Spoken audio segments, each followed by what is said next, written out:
Yow, kamusta mga kami sports? Welcome back sa ating YouTube channel.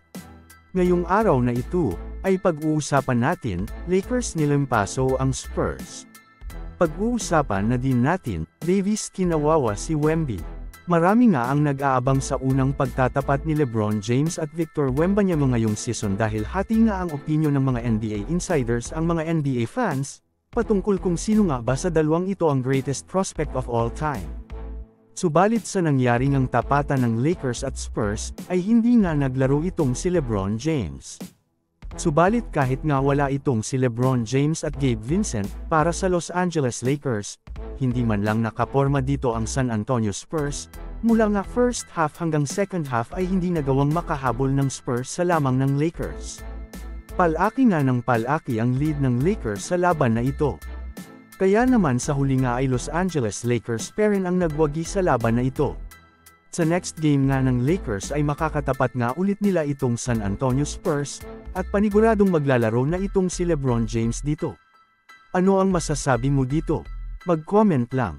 Samantala ako naman tayo sa sumunod na balita na kung saan, marami nga rin ang napapaisip kung paano nga ba ang gagawin ni Wemby kapag nakatapat na ito ng isang legit big man sa NBA.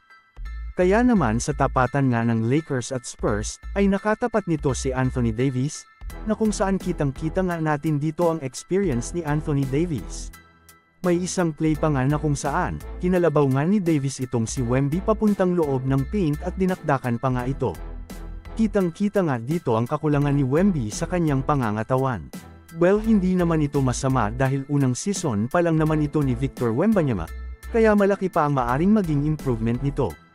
Isa nga lang ang sigurado dito mga kami sports, ngayon nga ay talagang hindi pa kayang makipagsabayan ni Victor Wembanyama sa mga NBA big mans pagdating sa katawanan.